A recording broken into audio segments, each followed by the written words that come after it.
like out there in the world. Do you understand our music? You are now tuning in to another episode of Gnosian Music Edition, where we venture into the secret corners of the world in search for the unknown artists to hear their music and their story. That's the beauty of music. They can't get that from you.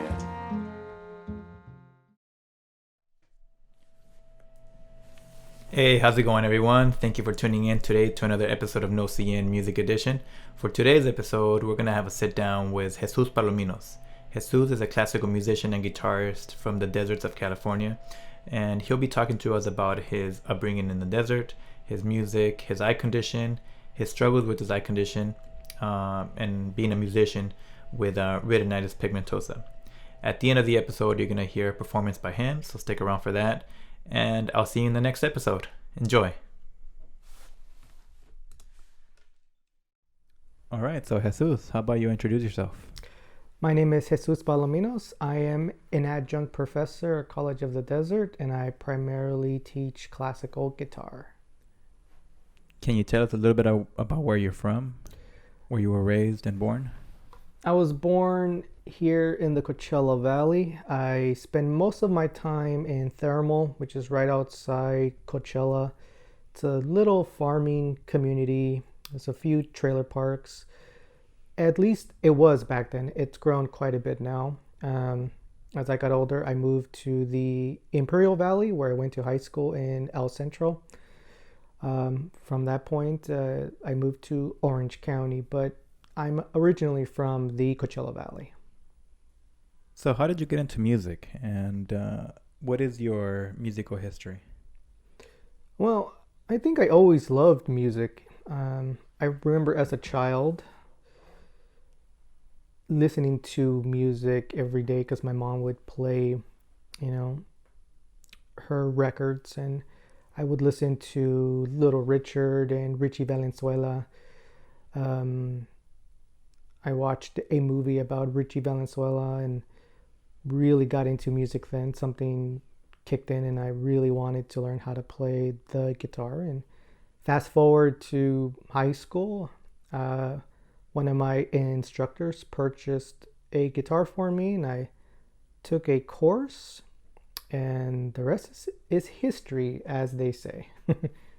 So, you took that course in College of the Desert, and that's where you started your college career. Well, yes. After high school, I had no goals. I had no plan.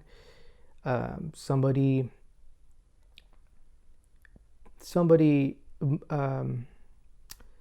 well, it's kind of difficult to explain this, but somebody motivated me to go to College of the Desert. I didn't want to at the beginning. One is because I didn't have confidence. I didn't think that it was something that was even feasible for somebody like myself.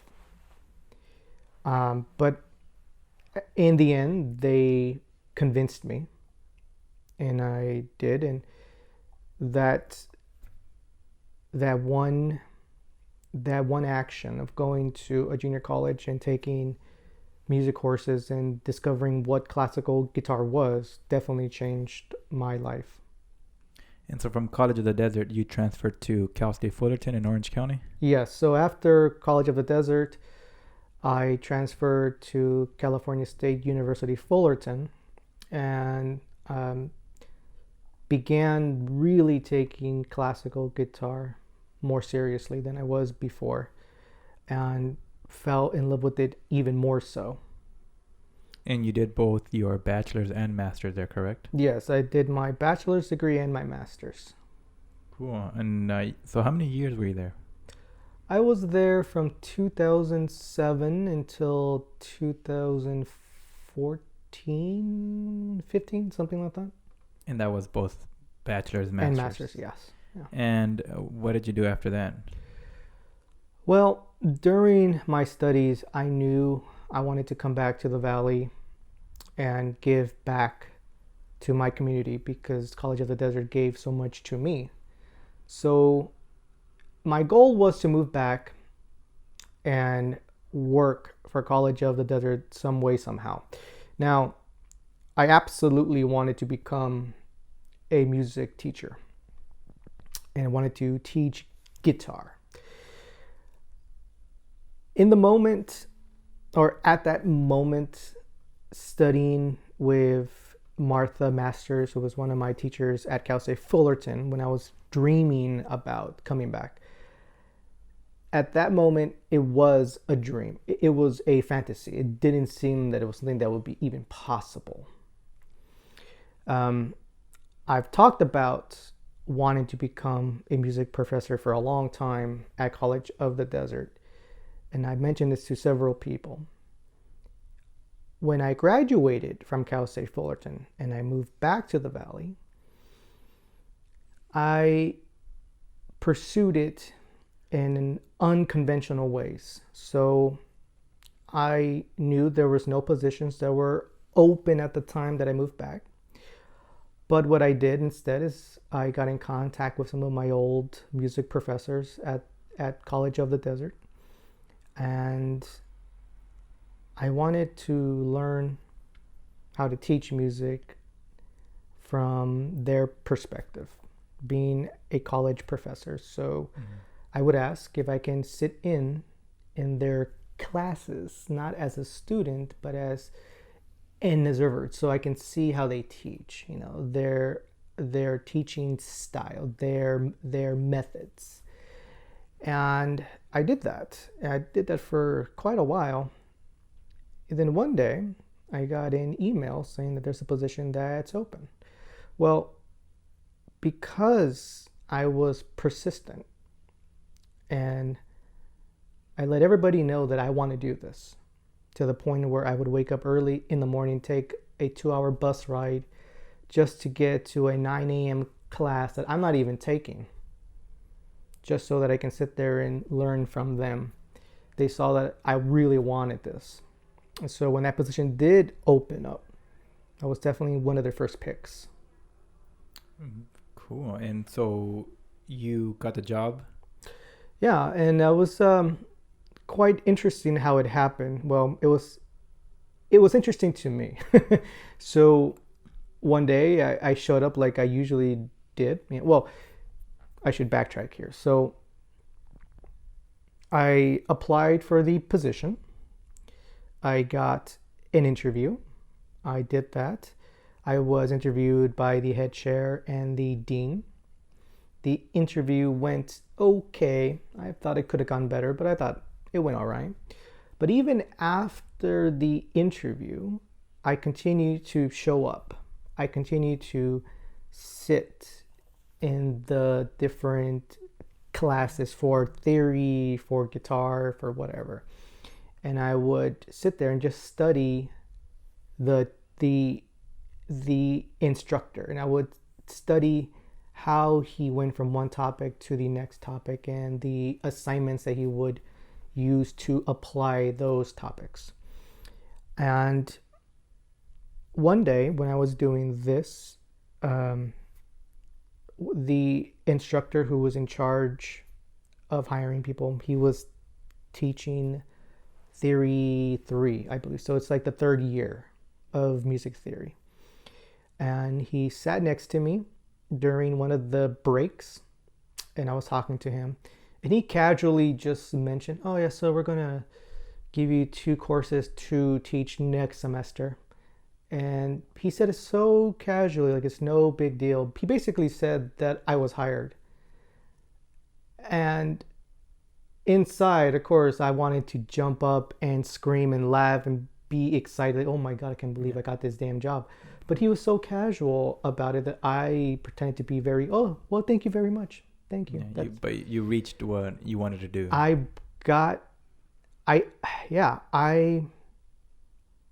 was an accomplishment. I made my this work was. Yeah, I mean, this was a big reason for doing everything that you did. I made my dreams come true. Mm-hmm. Right. I put in the work. I put in the time. Good. I did a lot of free work, and I think that part is important. everybody wants to get paid for every little thing, but at the beginning, especially in music, Yeah. you have to do a lot of free work. Now, with that, I mean, this didn't come easy to you because, again, you do have an eye condition. Can Yes. you tell us a little bit about that? So I was born with redinitis pigmentosa, which is a condition where it prevents the light from entering the retina.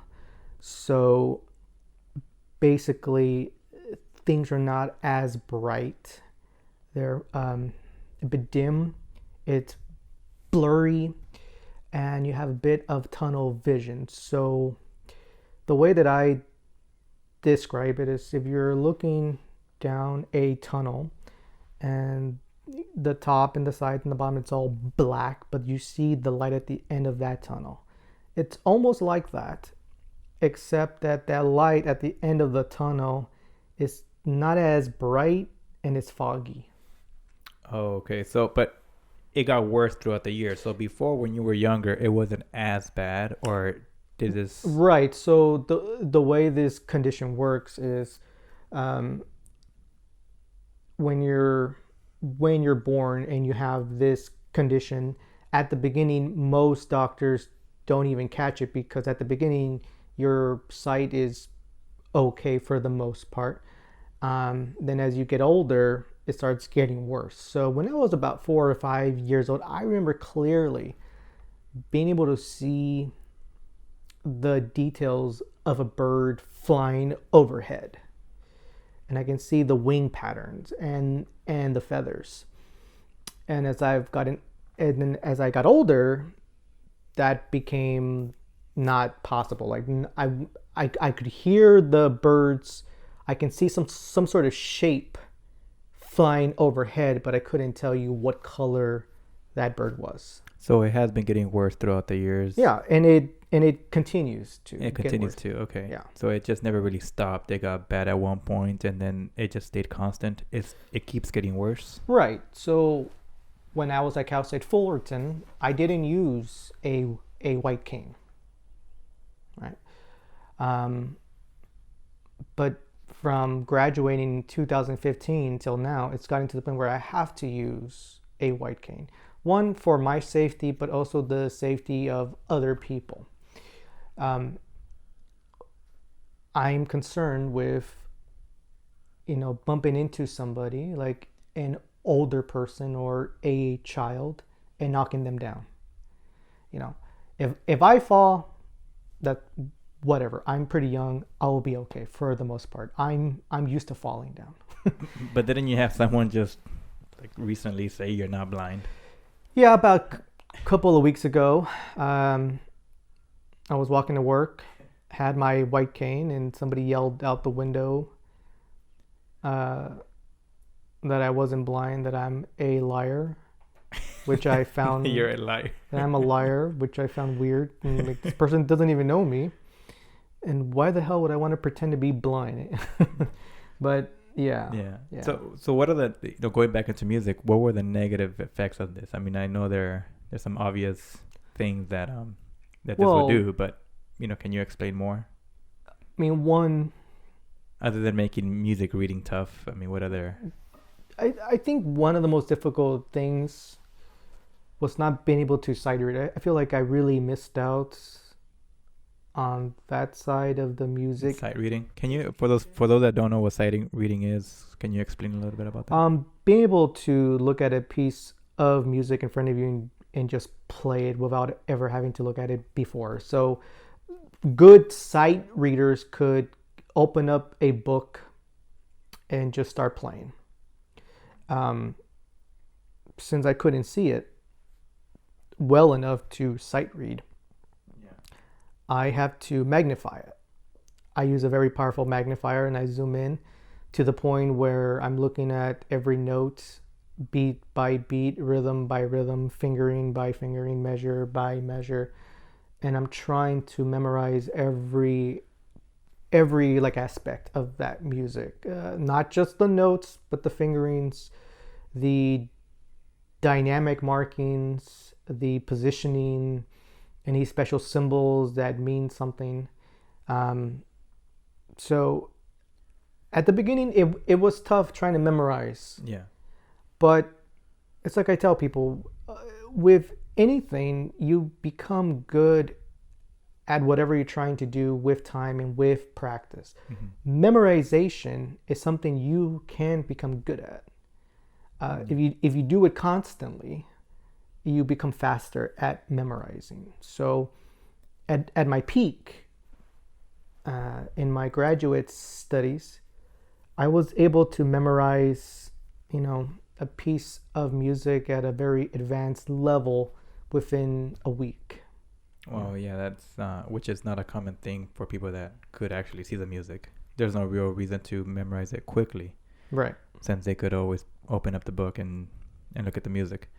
But there is a positive part to that.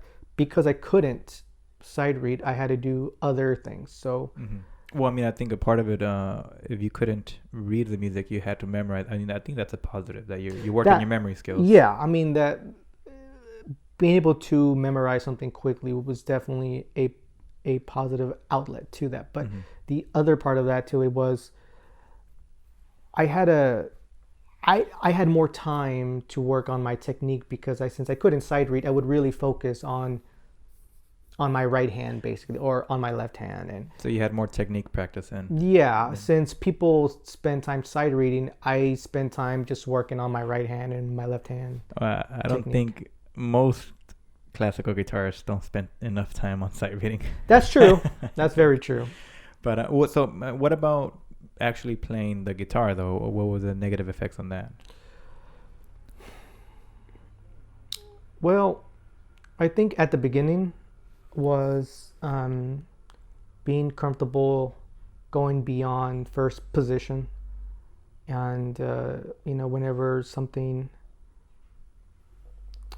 when something required me to play in a higher position, like somewhere up here, or the 7th position or the 9th or whatever.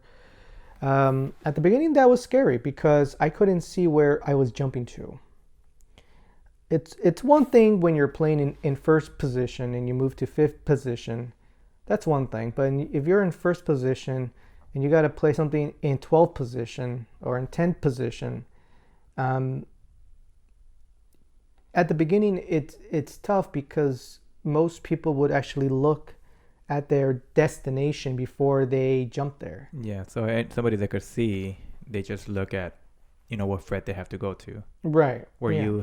you had to really get a feel of the distance between one fret to the other. Just real quick, for those that don't know, what is the positions? What does that mean? So the position is dictated by your first finger. So if my first finger is on the 1st fret, then I'm in 1st position. If I move my first finger to the 5th fret, then I'm in 5th position. So each of these spaces are frets, and this is where I place my fingers whenever I want to raise or lower a pitch. So if I were to go to 9th position, my pointer finger would be at the 9th fret. So these are the different positions, and depending on where your first finger is located, that's the position that you will be in. Now, going to 9th position is pretty simple, because all I got to do is hit the body, and now I'm in 9.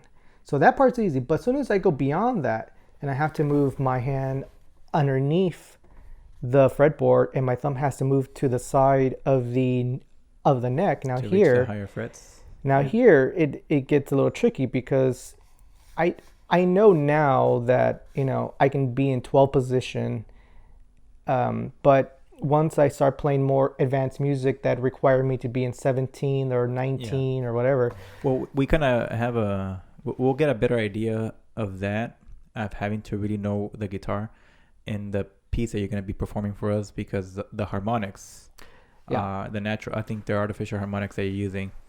Are they artificial or are they natural? I forgot. They're artificial. They're artificial, which are very tricky, and most people have to see those. I mean, they're difficult. So those are far more difficult because there is no feeling of the frets. yeah, you have, and then where you place your right hand fingers. Right. So good. So I would say another positive thing though would be your hearing, correct? Yeah. You had to rely a lot on your ear. Quite a bit. And even that's getting more difficult as I get older.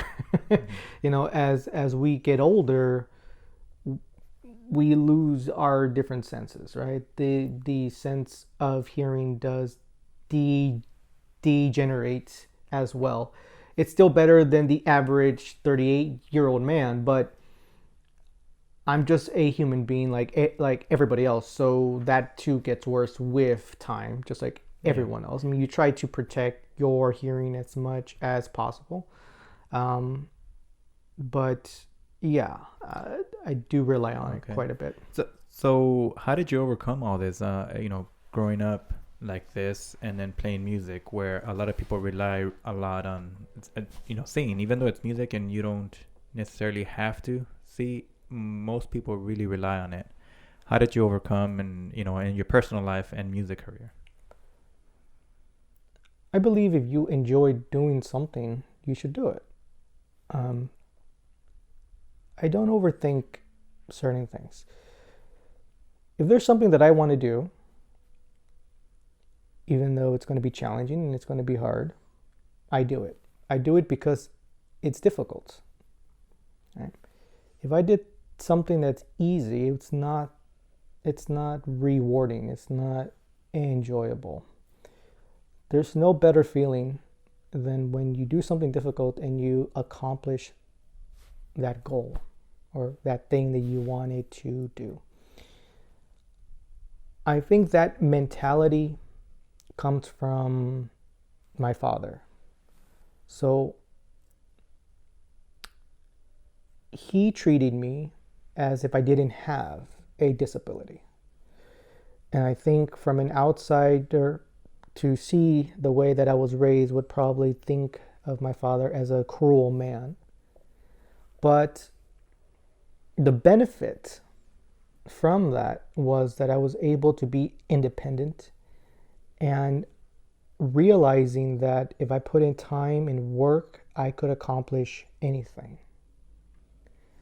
Now, in my personal life, of course, as you get older,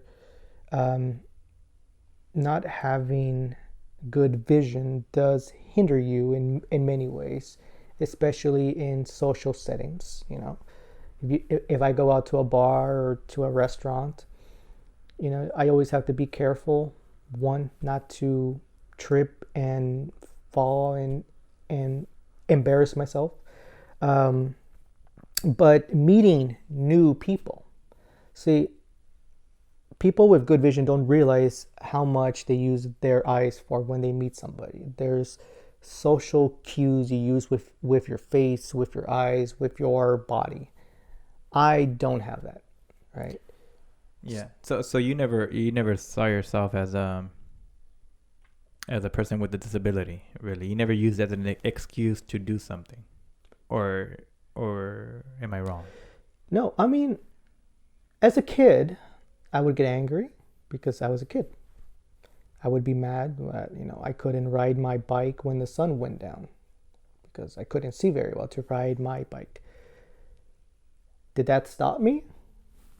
Not all the time. I mean, there were some nights where I didn't do it because I knew, it was kind of dangerous, but there were some nights where I said, screw it.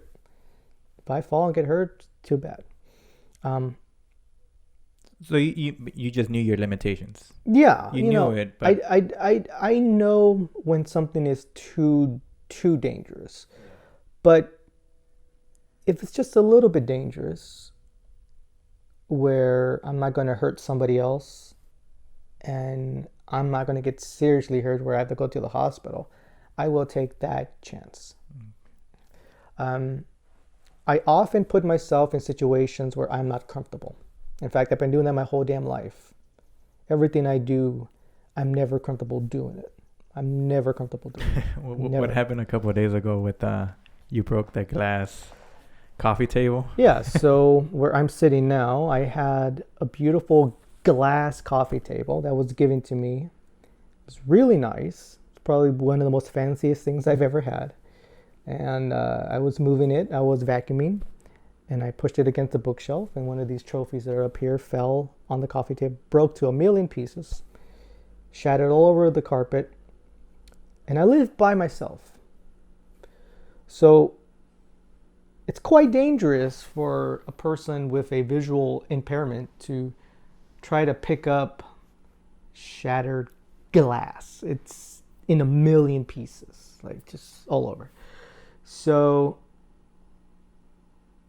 since I couldn't see it, I had to feel it. All right. So I went on my hands and on my knees and gently, as carefully as possible, graze my hands over the zone where all these shattered fragments were, and little by little start picking up the large pieces, then the smaller pieces. Then when it got to the microscopic pieces, I got the vacuum out. But that whole thing took about 5 hours. Wow, 5 hours straight, or? Yeah. Okay. So let's move on. So let's talk about your influences. What are or were your influences in your personal life and in music? In my personal life, it was definitely my father and my grandfather. My grandfather, because he had the same eye condition as I did. And he accomplished quite a bit in his lifetime. He died relatively young, but he definitely kind of taught me that it's possible to do something with, just because you have bad vision doesn't mean you can't do something. Music-wise, I have a long list of different musicians. Some of the people that have definitely had a powerful force in my music life had to be my professors, one being Dr. Rogers. And Dr. Rogers is a professor where? He was a music professor at Cal State Fullerton. He recently passed away about 5 years ago now, I believe. About 4 or 5 years ago now. And it's not necessarily that he taught me how to play in any particular style or anything like that. It was more the idea of being a life learner, enjoying the process of learning, going deeper into your subject more than just, the typical, here's the history, here's some repertoire, go at it. He was more about the finer details of the subject or that topic, and the man was just a brilliant genius guy. I mean, he knew so much, but he knew because he cared. He cared about learning. He cared about gathering information, and not just music, of all topics, and he made me feel like it's okay to be interested in other things besides music, to study other things besides music, that you can use other pieces of information that has nothing to do with music that you can use in your performances or in your studies. He loved talking about society and social norms, and he would recommend different books, and he was just a hell of a character. I remember taking a few. Well, I studied under him for about a year, composition, so I completely understand. So, as we wrap this up, what are you performing for us? I will be performing the Parting Glass, which is an old Scottish folk tune. So this tune traveled quite a bit from Scotland to Ireland. It was even popular in England as well. Basically, it's a tune that would be sung as one of your guests would be leaving on their journey to another location. So if you had a family member who was staying with you and they were going on their life journey, now they're going to be moving out and the journey is horrendous, they would usually sing this song as a goodbye, and they would toast to their journey. Very cool. Just a couple questions here. Favorite guitarist or musician?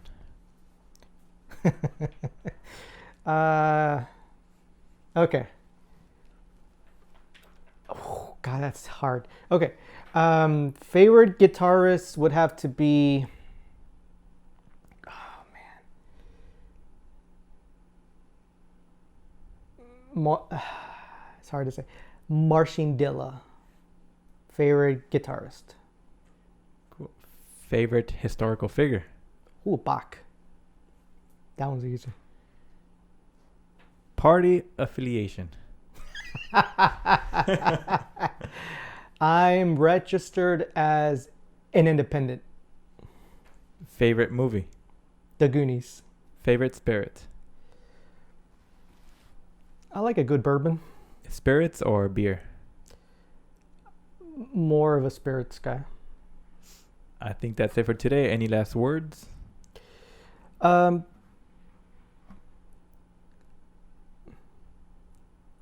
see. Life is a classroom, and we should pay attention and learn as much as possible, and be open to the idea of learning something new and having it change you. I could drink to that. I'll put some tequila now. Mm-hmm. All right. That was Jesús Nino Palominos.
I spent it in